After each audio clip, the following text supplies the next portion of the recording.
रावण और भीष्म पितामह में बड़ा कौन था, ज़्यादा महान, ज़्यादा ज्ञानी?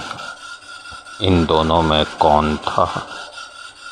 इस बात का पता लगा सकते हैं कि भगवान राम जब खर और दूषण का वध किए थे और इसकी सूचना जब रावण को मिली तो रावण उसी समय समझ गया कि भगवान विष्णु भगवान राम के रूप में अवतार लिए हैं और इनका सामना हम लोग नहीं कर सकते। और वह इतना दूरदर्शी था कि वो सब कुछ समझ गया कि पूरे राक्षस कुल का अंत भगवान राम के हाथों होने वाला है। इसीलिए उसने उस समय से, या ये ऐसा कहें कि परोक्ष रूप से, उसने भगवान राम को अपनी लीला करने में मदद किया।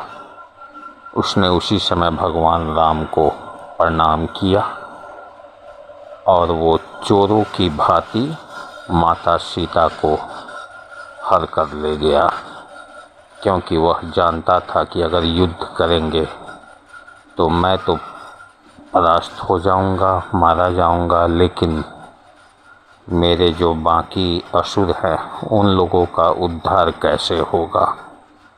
और एक एक करके भगवान राम को युद्ध में उन सभी असुरों का वध करने का अवसर दिया और सबको मुक्ति दिलवाया।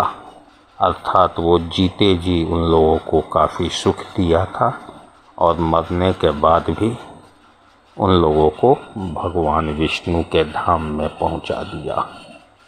दूसरी तरफ भीष्म पितामह हैं तो ये अपनी प्रतिज्ञा से ऐसे बंधे हुए थे कि स्वयं भगवान कृष्ण को अंत तक इन्हें मारने के लिए अपना नियम तोड़कर छल करना पड़ा था। जैसे कि जब महाभारत का युद्ध शुरू हुआ तो इन्हें सेनापति बनाया गया था और भीष्म पितामह यह प्रतिज्ञा किए थे कि मैं कृष्ण भगवान का प्रतिज्ञा तोड़ दूंगा, मैं सेनापति हूँ। कृष्ण भगवान को यह इनकी प्रतिज्ञा रखने के लिए अपनी प्रतिज्ञा तोड़ने पर विवश होना पड़ा।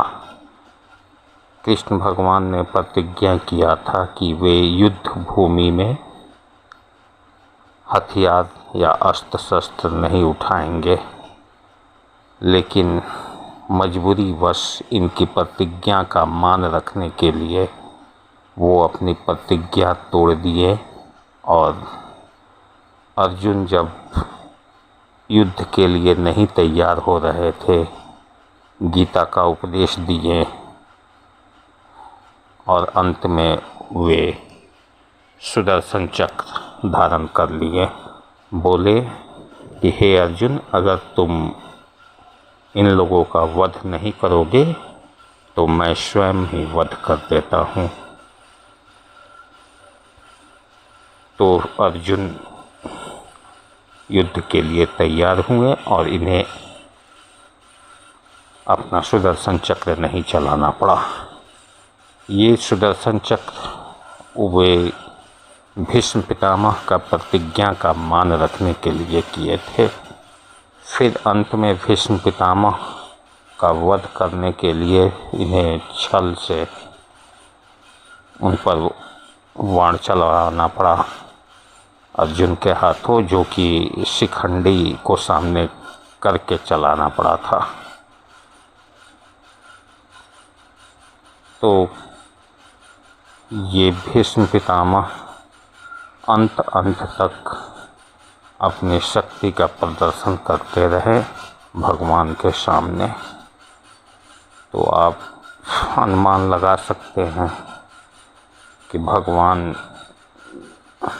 का मदद रावण ज़्यादा किया या भीष्म पितामह। जय जय सीताराम, जय जय राधे कृष्ण।